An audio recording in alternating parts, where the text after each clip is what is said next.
Update dunia kripto 24 Februari 2022. Nah, jadi kita rekap sedikit ya untuk hari ini. Kemarin itu kita analisanya seperti ini dan memang itu mengikuti analisa kita ya. Jadi ya lumayan cukup persis juga kalau dari panah-panah ini ya. Walaupun memang ekspektasi saya nggak sejauh ini. Nah, tapi langsung koreksi cukup dalam hari ini. Tapi kalau teman-teman yang ikut Telegram saya atau Instagram saya ya harusnya cuan lah ya, karena masang posisi short waktu di sini saya sudah info. Nah, itu nggak lain nggak bukan karena memang ada update mengenai Ukraina dan Rusia. Nah, ini saya percepat aja ya hari ini karena ini posisi agak urgent. Jadi terakhir itu update-nya adalah memang Rusia ini sudah invasi ke Ukraina. Nah, jadi memang sudah terdengar ledakan di seluruh Ukraina Kamis pagi kalau dari saksi CNN gitu ya. Terus dari penasehat Menteri Dalam Negeri Ukraina, invasi memang telah dimulai. Serangan rudal ke Kiev segala macam. Jadi memang itu sudah dikonfirm, invasi sudah berjalan dan juga itu menyebabkan memang market ketakutan gitu ya, panik semua gitu. Bukan hanya di kripto aja, tapi juga di saham. Bisa lihat saham Indonesia pun IHSG juga terakhir saya lihat itu kontraksi juga ya, koreksi cukup lumayan. Nah, sekarang kita lihat kalau misalnya segi positifnya dari invasi ini apa. Nah, pertama itu ini saya lihat soalnya saya nggak mau memberikan FAT yang sudah memang terjadi gitu ya, sudah maksudnya memang kita tahu posisi ini lagi bearish, downtrend, dan juga itu dari technical dan dari geopolitik ini sangat tegang sekali. Semua, oh sorry, semua dari Dewan PBB, Dewan Keamanan PBB juga langsung emergency meeting gitu, duta besar Ukrainanya mendesak keamanan untuk menghentikan perang gitu ya. Jadi memang ini langsung menjadi headlines di seluruh media tentunya. Jadi kalau di aset-aset kelas seperti saham dan kripto ya pasti orang langsung panik lah. Nah, kalau kita lihat dari segi positifnya, ini pendapat saya pribadi tentunya, mengenai Ukraina dan Rusia ini, jika memang invasi terus berjalan, berarti kan memang perang ya, apalagi nanti tidak mendapatkan jalan damai, solusinya seperti apa, kemungkinan Ukraina juga pasti akan membalas dong, nggak mungkin diam aja ditunggu. Nah, itu juga kalau misalnya dari PBB nggak bisa menghandle situasi ini, kemungkinan negara-negara lain ikut campur gitu, Amerika kayak apa kayak sekarang sejauh ini sih belum. Karena kalau misalnya sudah ikut campur itu bisa perang dunia ketiga ya. Ya amit-amit deh kita nggak mau sampai ke sana lah. Nah positifnya balik-balik lagi supaya kita objektif gitu ya. Yang pertama itu adalah kita lihat dari segi the Fed. Nah kembali karena dua FAD ini yang paling ditakutkan kan. Jadi yang pertama itu invasi dan ini sudah terjadi. Oke, apa boleh buat? Yang satu lagi the Fed nih menaikkan suku bunga di bulan Maret rencananya ya. Dan itu tinggal beberapa minggu lagi. Nah, bayangkan kalau misalnya memang ini sedang terjadi, jadi invasi sedang terjadi atau perang sudah terjadi gitu ya, atau mungkin akan terjadi, apakah The Fed akan terus meningkatkan suku bunga? Padahal biasanya kalau misalnya sedang perang atau ada kemungkinan perang, kebanyakan perilaku dari investor atau trader itu lebih memegang cash gitu ya. Jadi mereka nggak mau masukkan dulu ke yang lain-lain walaupun aset aman mungkin ya, tapi namanya perang kita nggak mau peduli lagi mau pegang emas kayak apa kayak gitu kan. Apalagi kalau ini sudah perang dunia ya. Kalau masih Rusia dan Ukraina kemungkinan masih komoditas ada yang naik gitu, emas, minyak gitu. Nah, tapi kalau misalnya enggak gitu, memang perang dunia terjadi, itu bisa-bisa banyak yang memegang cash. Nah, takutnya ada rush, misalnya dolar gitu ya, itu akan mengakibatkan tentu market saham dan kripto juga pasti anjlok, itu sudah sudah pasti. Tapi inflasi juga kemungkinan akan ikut turun karena orang nggak mau spending, ya mau nyimpen cash tadi itu. Karena takut gitu kan, kalau mau spend pun, sudahlah nanti dulu deh. ini lagi nggak stabil nih, kita harus siap-siap lah kemungkinan terburuk. Kalau perang dunia terjadi, ya kita masih bisa survive gitu. Mau kemana, kayak apa, kayak itu kan butuh cash semua. Nah, jika memang itu terjadi, inflasi kemungkinan akan turun. Dan kalau inflasi turun dengan sendirinya, maka tidak ada trigger yang memaksa The Fed untuk menaikkan suku bunga. Nah, ini kalau kita lihat dari segi positifnya ya. Tapi ini kan invasinya terjadi akhir Februari gitu ya. Mungkin ya sudah berdampak ke inflasi itu akhir-akhir Februari. Nah, ini tergantung sampai kapan terjadinya. Kalau misalnya sampai Maret, berarti data inflasi Maret itu kan kita lihatnya di April ya, sebulan setelahnya datanya baru keluar. Nah, di sana pasti baru kita akan lihat penurunan dari segi inflasi. Nah, kalau itu turun, kemungkinan The Fed pasti akan sedikit lebih calm down gitu ya dengan apa namanya menaikkan suku bunga ini. Nah, tapi kan di Maret ini mereka sudah ada planning gitu ya, menaikkan suku bunga segala macam walaupun belum official. Nah, sekarang ini terjadi, kemungkinan menurut saya kalau ini terus berlanjut, mereka pun pasti akan mengambil keputusan yang lebih menenangkan. Karena bayangkan perang terjadi, suku bunga naik. Bagaimana ekonomi di Amerika itu? Gitu kan ya, bisa langsung resesi, nggak peduli, nggak tunggu lama lagi gitu kan ya. Ini sudah panik, lu tambahin lagi kepanikan gitu kan. Nah, beda halnya jika mereka agak sedikit menenangkan. Oke, kita karena ada satu event yang sangat extraordinary ini, ya udah kita tunggu dulu, kita nggak mau menaikkan suku bunga, sehingga market sedikit bernapas lega gitu kan ya. Nah, itu ada kemungkinan menurut saya. Jadi ada sedikit apa namanya ke inilah ya apa namanya tenang gitu ya. Ada sedikit memang positif. Ini sorry, saya agak mumbling karena memang ini baru sekali terjadi ya. Jadi saya langsung buru-buru mau bikin ini supaya teman-teman bisa mendapatkan berita secara langsung gitu dan live gitu ya. Nah, itu dari segi positifnya. Tapi memang kalau kita lihat kembali lagi dari sini ya memang downtrend. Itu ya. Kalau kita lebih jauh pun lihat dari data untuk CoinDesk dan Cointelegraph berita-berita mengenai kripto saya skip dulu supaya nggak terlalu panjang karena memang ya sekarang headline seluruh media itu ya pasti lebih ke perang ini. Nah, untuk data masih tetap penting ya, kita harus lihat.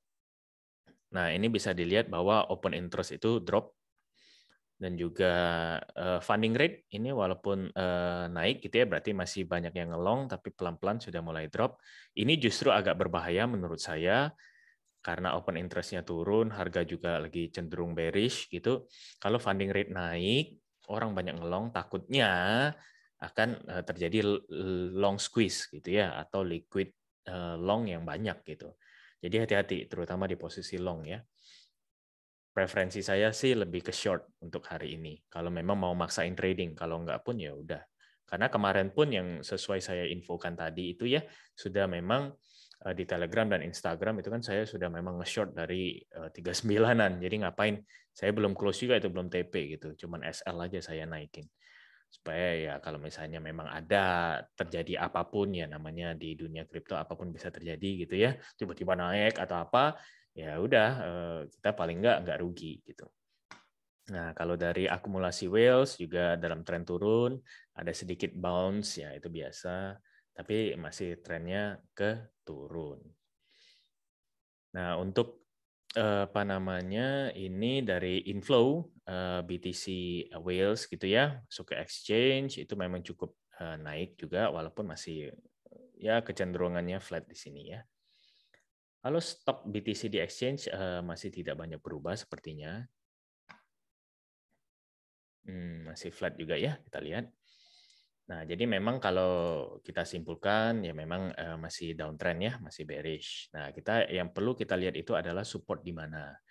Dan kalau mau maksain dalam tanda kutip short juga bagusnya ya di mana. Nah, ini posisi kalau dari Quantify Crypto itu slightly bearish, tapi sudah mendekati very bearish ya di 20. Jadi memang dari tren candlestick juga bearish, safety score 41, jadi memang ya sangat bearish lah. Ini karena saya lihat ada 2 update, coba mungkin ada yang perlu kita ketahui sedikit. Pasukan Rusia telah mendarat di Odessa dan melintasi perbatasan. Nah, sudah melebar lagi ya. Sudah Duta Besar Ukraina sudah terlambat untuk deeskalasi. Oke, not good, not good. Oke, jadi kalau dari sini kita lihat ini ada bounce sedikit, wajar. Kalau nggak ada bounce ya ngeri. Dari 1 hari strong sell, sangat bearish berarti ya, 4 jam masih oke, ya bearish juga, tapi paling nggak seperti tadi. Nah, makanya ada bounce ya, walaupun bearish tapi ada bounce sedikit. Tapi menurut saya long lebih ngeri untuk hari ini. Gitu. Jadi hati-hati lah. Nah, yang perlu kita ketahui itu adalah support berikutnya. Support berikutnya itu ini 32950 kalau dari Fibo ya. Ini saya ambil dari time frame harian karena yang 4 jam juga sudah jebol terus tadi. Jadi harian agak panjang sedikit dan ini kita lihat ada trend line di sini ya. Trend line-nya ini di sekitar 31. Jadi pertama itu kita lihat 32950 ini kalau misalnya jebol ya hati-hati bisa sampai ke 31. Kalau misalnya memang teman-teman mau mempertimbangkan short ya paling bagus di dekat resisten di sini ya. Gitu di 37.800 walaupun memang kayaknya agak susah ya untuk nge-bounce ke sana sekarang. Atau mungkin di daerah Bollinger. Jadi di Bollinger bawah mungkin di sini 36.600 gitu ya sampai ke area tadi. Nah, itu kalau misalnya memang mau nge-short. Cuma kalau saya pribadi, saya sudah posisi short, jadi ya nggak mau maksain gitu. Karena ini pun sudah posisi oke gitu ya. Namanya kita harus meminimalisir resiko. Jadi hati-hati teman-teman, tentu untuk hari ini ya, saya juga nggak berpanjang lebar, supaya teman-teman juga langsung bisa eksekusi mungkin. Bagi spot yang nyangkut, saya banyak sekali dengar wah jadi abu segala macam. Itu sebenarnya pernah saya share juga ya gitu ya. Di TikTok juga barusan kemarin saya share lagi mengenai apa solusinya gitu. Nah, mungkin saya simpulkan sedikit kalau teman-teman memang belum mendengar gitu ya. Kalau untuk spot yang nyangkut, saya ada 2 solusi menurut saya pribadi. Yang pertama itu hold, stake, dan hedging. Nah, jadi itu satu kesatuan. Hold, stake, dan hedging. Jadi kalau misalnya sudah nge-hold, lebih bagus di staking daripada didiamin gitu ya. Tapi ada token-token, apalagi yang micin segala macam itu memang nggak ada fasilitas untuk staking, ya apa boleh buat. Itu pilihan Anda juga gitu ya. Nah, kalau misalnya untuk hedging itu maksudnya apa ya? Tadi ambil posisi short. Nah, kemarin itu sebenarnya saya sudah bikin video di TikTok itu, terus nyambung di Telegram saya juga kasih tahu 39 ini posisinya drop gitu ya. Jadi harusnya sudah hedging dari situ. Nah, saya pun pribadi begitu kemarin. Walaupun saya nggak mau secara gamblang gitu ya, karena memang kita nggak boleh gitu memberikan nasihat keuangan. Saya bukan konsultan keuangan gitu. Jadi saya cuma memberikan analisa saya pribadi aja. Ya bisa juga salah gitu kan ya. Nah itu yang pertama. Yang kedua CL pastinya. Cuman kalau CL pertimbangkan aja. Kalian harus timingnya tepat. Jual kapan, beli di bottomnya harus tahu kapan, dipnya itu ya paling bawahnya. Terus juga setelah dip itu kalian mau jualnya itu juga kapan, harus tahu. Jadi timing itu penting sekali kalau misalnya mau CL. Kecuali memang CL ya sudah rugi aja gitu. Rugi mau mungkin investasi lain, mau bisnis lain ya udah itu apa boleh buat gitu ya.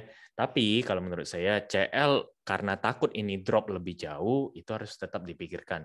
Karena kalau kita drop 100% enggak 100% lah ya. 10% untuk mengembalikan ke BEP lagi itu lebih dari 10% profit yang kita perlukan gitu. Itu ada hitung-hitungannya sendiri. Nah, apalagi kalau sudah banyak ya 50%, 80%. Terus kita mau mengembalikan profit itu bisa ratusan persen, supaya BEP aja gitu ya, belum profitnya. Nah, itu pertimbangkan baik-baik. Jadi semoga membantu ya. Memang posisi lagi nggak enak. Teman-teman kalau misalnya memang mau update terus ya dari sini bisa saya kasih tahu terus ya. Pokoknya ke cnn.com ada live update gitu mengenai Rusia, langsung diklik aja. Ini mereka langsung update kalau misalnya ada sesuatu apapun gitu. Terus terima kasih tentunya sudah menonton. Stay safe di market ya, terutama di posisi yang lagi nggak jelas seperti ini. Dan memang jangan khawatir, apa boleh buat, memang inilah terjadi semua gitu ya, di aset kelas semua, bukan hanya di kripto aja. Jadi bukan salah kalian gitu. Wah, saya udah beli di pucuk segala macam. Nggak ada yang tahu perang akan terjadi gitu ya.